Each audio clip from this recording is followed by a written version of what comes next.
السلام عليكم ورحمة الله وبركاته. ازيكم عاملين ايه؟ لو مهتم بالجديد والمفيد في عالم التطبيقات اشترك في القناة وفعل زر الجرس عشان يوصلك كل ما هو جديد ومفيد في عالم التطبيقات. في القناة عندي اقدر افك التطبيقات الحديثة اللي بتسهل عليك حياتك اليومية والتطبيقات الفيك وكمان التطبيقات الهاكر. النهارده ان شاء الله مع شرح تطبيق جديد واسمه بايلوت ماي ريوردز. التطبيق ده مساحته 40 ميجا، محمله اكتر من مليون شخص. التطبيق ده تطبيق خاص ب ان انت تحط وقود في العربية بتاعتك وتحصل على مكافآت وتحصل على كاش باك وتحصل على هدايا مع كل معاملة او كل تفويلة بنزين بتحطها في العربية. تقدر من خلال التطبيق ده لو انت ماشي على الطريق تقدر تتعرف اول حاجة على اقرب بنزينة ليك عشان تحط منها الوقود. تقدر ان انت تدفع من خلال التطبيق، من خلال ان انت تكون رابطه بالفيزا كارت بدون ان انت تدفع فلوس نقدية.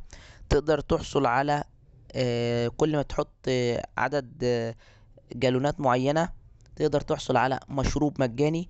تقدر تحصل على ان انت تخلي العربية آه تتغسل مجاني بدون ما تدفع اي فلوس. تقدر تحصل على مرات تاخد فيها تفويل العربية مجاني. دي الحاجات اللي انت بتقدر تحصل عليها مع كل تفويلة وكل مرة بتحط فيها بنزين من خلال التطبيق ده او من خلال البنزينات التابعة للتطبيق ده. ده الغرض من التطبيق وده فائدة التطبيق. مشكلة التطبيق انه بيتضمن اعلانات وبيطلب منك الاشتراك وشراء التطبيق، بالاضافة لان التطبيق بيكون باللغة الانجليزية مفهوش لغة عربية، بالاضافة لان التطبيق موجود في الولايات المتحدة الامريكية مش موجود في اي مكان تاني، او البنزينات دي التابعة ليه برضو موجودة هناك. بس كده يعتبر ابسط شرح للتطبيق. بالنسبه للمميزات والعيوب، لو عجبك شرح التطبيق تدوس لايك للفيديو. لو عايز شرح التطبيق معين رتب لي في الكومنت لو اكتشفت ميزه او عيب للتطبيق في اي تحديث من التحديثات القادمه اكتبها في تعليقات الفيديو. بمناسبه لو اكتشفت ميزه او عيب اكتبها في تعليقات الفيديو.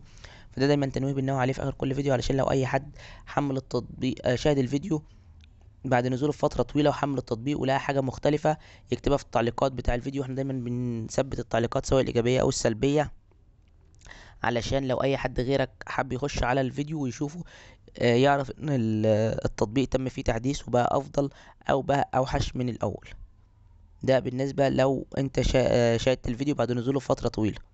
ده الكلام ده بننوه عليه علشان في بعض الناس بيخشوا يشوفوا الفيديو بعد فترة طويلة ويحملوا التطبيق ويلاقوا في حاجات مختلفة ويكتب تعليقات يقول لي انت ليه ما قلتش على الحاجات الايجابية او ليه ما قلتش على الحاجات السلبية اللي موجودة في التطبيق. ده ببساطة لان وقت شرح التطبيق او وقت نزول الفيديو ما كانش الحاجات الايجابية او السلبية دي موجودة. عشان انت لو حملت التطبيق او شاهدت الفيديو بعد نزول الفيديو بيوم بيومين باسبوع بشهر هتلاقي الحاجات الايجابيه والسلبيه اللي انا قايلها كلها هي اللي موجوده. اما لو انت حملته بعدها بفتره طويله فاكيد هتلاقي في حاجات مختلفه. ده لان دي التطبيقات يعني بينزل لها تحديثات مستمريه. ممكن كل يومين كل اسبوع كل شهر تلاقي تحديث نازل للتطبيق ممكن يخليه افضل وممكن يخليه اوحش.